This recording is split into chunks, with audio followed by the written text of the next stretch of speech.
అందరికీ నమస్కారం. ఈరోజు మనం తులారాశి వారికి ఏప్రిల్ నెల మొత్తం వీరి యొక్క జాతక ఫలితాల గురించి తెలుసుకుందామండి. తులారాశి వారి యొక్క జీవితం ఈ నెలలో ఏ విధంగా ఉంటుంది, అలాగే వీరికి ఒక శత్రువు అనే అతను ఉన్నాడు. అతను ఏ అక్షరంతో అంటే వారి పేరు ఏ అక్షరంతో మొదలవుతుంది అనేటటువంటి పూర్తి అంశాల గురించి ఈరోజు ఈ వీడియోలో తెలుసుకుందాం. మరి తులారాశి వారు ఎవరైతే మొదటిసారిగా మన ఛానల్ని ఇప్పుడే చూస్తున్నారో ఛానల్ను సబ్స్క్రైబ్ చేసుకొని, వీడియో కనుక మీకు నచ్చితే తప్పకుండా లైక్ చేసి సబ్స్క్రైబ్ చేసుకొని సపోర్ట్ చేయండి. ఇక మీకు ఒక 7 జన్మల శత్రువు కూడా ఉన్నారు. వారెవరో తెలిస్తే తప్పకుండా మీకైతే మతిపోతుంది. ఈ 2025లో మీకు జరిగేది కూడా ఈ ఏప్రిల్ నెలలో ఏంటనేది తెలుసుకుందాం. ముందైతే మీ శత్రువు ఎవరు, ఎవరి మూలాన మీకు ఎటువంటి అంటే ఎన్ని ఇబ్బందులు ఎదురవుతాయి అనేటటువంటి విషయాలు కూడా తెలుసుకుందాం. మీ పనులన్నీ కూడా త్వరగా జరుగుతాయండి ఈ నెలలో. అలాగే పూర్తి అంశాల గురించి కూడా ఈ వీడియోలో ఇప్పుడు మనం తెలుసుకోబోతున్నాం. అలాగే ముందుగా ఈ రాశి వాళ్ళు ఎప్పుడు చూసినా కూడా అతిగా కష్టపడేటటువంటి తత్వం ఎక్కువగా కలిగిన వారు ఉంటారు.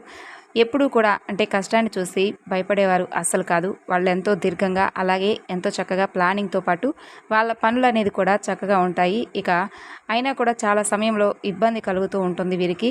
ఎంతైనా కానీ అంటే ఎన్ని శ్రమ అయినా కానీ వీరికి ఎన్ని కష్టాలు రాని శ్రమదానం చేస్తూ ఉంటారు. తగ్గట్టుగా డబ్బులు అనేవి కానీ వీరికి రావు. దీనికి కారణం కూడా ఏదైతే ఉందో వీళ్ళకి సంబంధించినటువంటి వీళ్ళ తత్వం. ఎందుకంటే వీళ్ళు చాలా తొందరగా అందరినీ కూడా నమ్మేస్తూ ఉంటారు.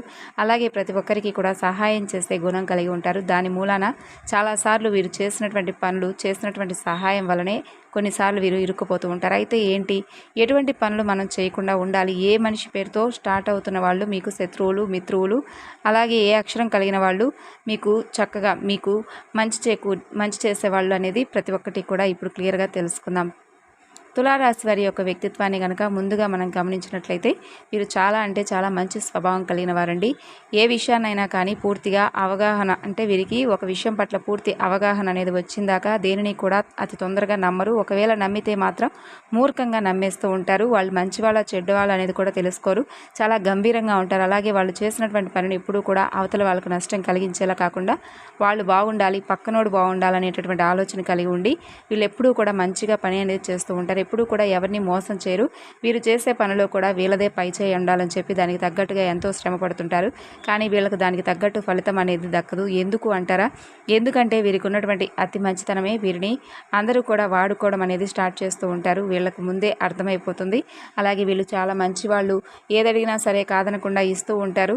నేను చెప్పే ప్రతి ఒక్క మాట కూడా తులారాశి వాళ్ళు ఎవరైతే ఉన్నారో వాళ్ళు నమ్ముతూ ఉంటారు. ఎందుకంటే మన గురించి మనకు ఎవరో చెబుతున్నట్లుగా ఉంటుంది కదా. అలాగే తులారాశి వారి అంటే ఎవరైతే ఉంటారో వాళ్ళు ఎక్కువగా ఆధ్యాత్మికంగా ఉంటారు. భగవంతుణ్ణి బాగా నమ్ముతూ ఉంటారు. తల్లిదండ్రులను బాగా ఎక్కువగా గౌరవిస్తూ ఉంటారు. అలాగే ఎప్పుడూ కూడా అంటే ఒక రకంగా చెప్పాలి అంటే సాదా సీదాగా ఎప్పుడూ కూడా నార్మల్గా ఉంటారు. అవతల వాళ్ళకు నష్టం అనేది ఏమాత్రం కలగకుండా వారు మన పనిని మనం చేసుకుంటూ వెళ్దామని అనుకునేటటువంటి టైప్ అనమాట. వీళ్ళ మంచితనం మూలాన చాలామంది వీరిని ఉపయోగించుకుంటూ ఉంటారు. అలాగే వీళ్ళ దగ్గరకు వచ్చి కాస్త బాధతో కాస్త దీనంగా ఏదైనా మాట్లాడితే చాలు వీరు వెంటనే కరిగిపోతారు. ఎక్కువగా వేరే వారికి హెల్ప్ అనేది చేస్తూ ఉంటారు. దాంతో అవతలి వాళ్ళు దీన్ని అవకాశంగా తీసుకొని మిమ్మల్ని మరింతగా ఎక్కువ శాతం ఇబ్బందులు పెడుతూ ఉంటారు. అలాగే వాళ్ళు ఇబ్బంది పడుతున్నారు అని చెప్పి కూడా తులారాశి వారికి కూడా తెలుస్తూనే ఉంటుంది. మీరు మీ చుట్టుపక్కల ఉన్న వాళ్ళందరికీ వాళ్ళు కూడా మీ అంత మంచి మనసు అయితే కలిగి ఉన్నవారిలాగా నమ్మించి మీరు చేసేటటువంటి ప్రతి ఒక్క పని గురించి కూడా లేదంటే అన్నీ తెలుసుకొని మిమ్మల్ని చాలా అంటే చాలా మిమ్మల్ని మోసం చేస్తారు. అలాగే ఈ బిజినెస్ పెట్టాలనుకుంటున్నాను, ఇలా పెట్టుబడి పెట్టాలనుకుంటున్నానని మీరు చేయాలనుకుంటున్నటువంటి ప్రతి ఒక్క పనిని కూడా చాలా క్లియర్గా వాళ్ళకి చెప్పేస్తూ ఉంటారు. దాంతో వారు ఏంటంటే ఆ ఐడియా ఒకళ్ళది అంటే మీ ఐడియాని వారు ఉపయోగించుకొని ఫలితం అనేది ఇంకొకరు అన్నట్లుగా మీరు మొత్తం ప్లానింగ్ చేసుకుంటూ ఉంటారు. కానీ మీరు మంచిగా అంటే అందరితో కాకుండా యూనిక్గా ఆలోచిస్తూనే మీ ఆలోచనను ముందే వారితో షేర్ చేసుకోవడం మూలాన అది వేరే వాళ్ళు యూజ్ చేసుకుంటూ ఉంటారు. మిమ్మల్ని ఆ విషయం దగ్గర చాలా అంటే చాలా ఎక్కువగా మీ యొక్క ఐడియాలన్నీ కూడా వాళ్ళకి చెప్పినప్పుడు అరే దీంట్లో ఏముండదు అని చెప్పేసి మిమ్మల్ని నమ్మించి మిమ్మల్ని మోసం చేసి మీరు చేసేటటువంటి ప్రయత్నాన్ని మిమ్మల్ని చేయనీయకుండా చేసి వాళ్ళు ఆ పనిని చేస్తారనమాట.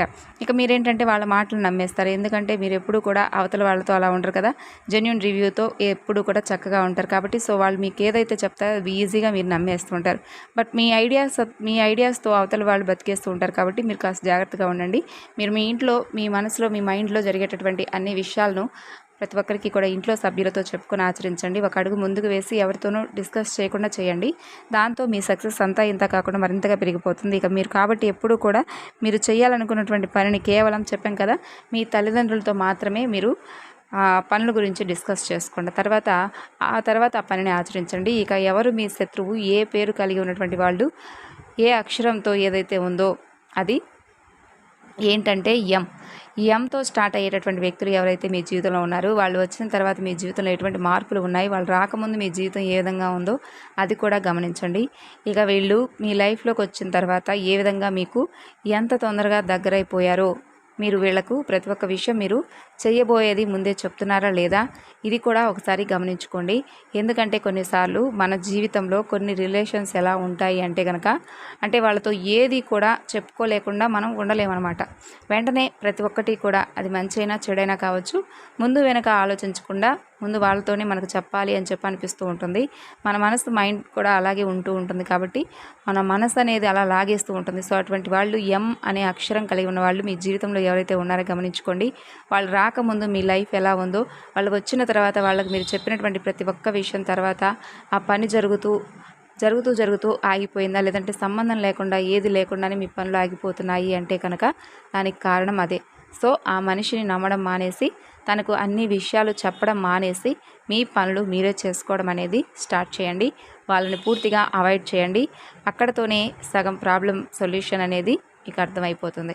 ఇక దాని తర్వాత మీరు చేయవలసింది ఏమిటి అంటే కనుక, ఒక శనివారం నాడు మీరు చక్కగా ఆంజనేయ స్వామివారి ఆలయానికి వెళ్ళి అక్కడ 11 ప్రదక్షిణలు చేసుకొని అక్కడ నుండి తిరిగి ఇంటికి వచ్చిన తర్వాత సాయంత్రం పూట మీరు ఇంట్లో కర్పూరం అలాగే 15 లవంగాలు వేసి ఇంటి నిండా కూడా చక్కగా ధూపం చూపించండి. మీకున్నటువంటి నెగిటివిటీ అంతా కూడా పోతుంది. ఆంజనేయ స్వామి గుళ్ళో మీరు వీలైతే నల్ల శనగలు అలాగే ఉప్పు ఏదైతే ఉంటుందో దాంతో తయారు చేసినటువంటి ప్రసాదాన్ని దేవుడికి అర్పించండి. మీరే చూస్తారు మీకు ఇప్పుడు దాకా ఆటంకాలు ఉన్నవన్నీ కూడా పూర్తిగా తొలగిపోతాయి. అలాగే మీ పనులన్నీ కూడా జరుగుతాయి. అలాగే మీ మనసులో మీ మైండ్లో ఉన్నటువంటి ఆందోళన అంతా కూడా తగ్గి మీకు ఎంతో బాగా పని మీద శ్రద్ధ అనేది పెరుగుతుంది. ప్రతి ఒక్క పని ఆటంకం లేకుండా జరగడం మొదలవుతుంది.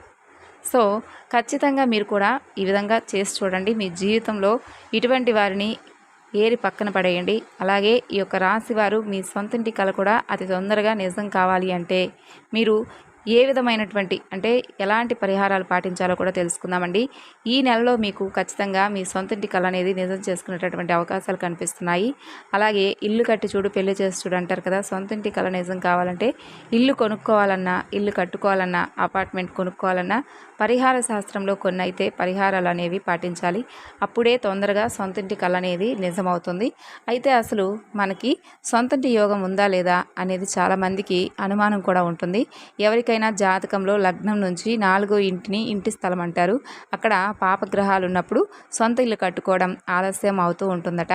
అంటే ఎవరికైనా సరే వ్యక్తిగతంగా జాతక చక్రం అనేది ఉంటుంది. ఆ జాతక చక్రంలో లగ్నం అనేది ఉంటుంది. లగ్నం నుంచి లెక్క పెట్టినప్పుడు వచ్చేటటువంటి ఆ యొక్క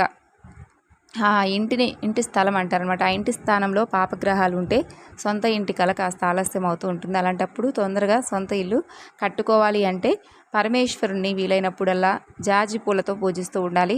భగవంతుని జాజి పూలతో పూజిస్తుంటే సొంతింటి కళ తొందరగా నిజమవుతుంది. అలాగే సొంతింటి కళ నిజం కావాలంటే ఒక ప్రత్యేకమైనటువంటి దీపాన్ని మంగళవారం పూట ఇంట్లో వెలిగించాలి. దాని పేరే యక్షిణీ దీపం. యక్షిణీ దీపం చాలా శక్తివంతమైనది.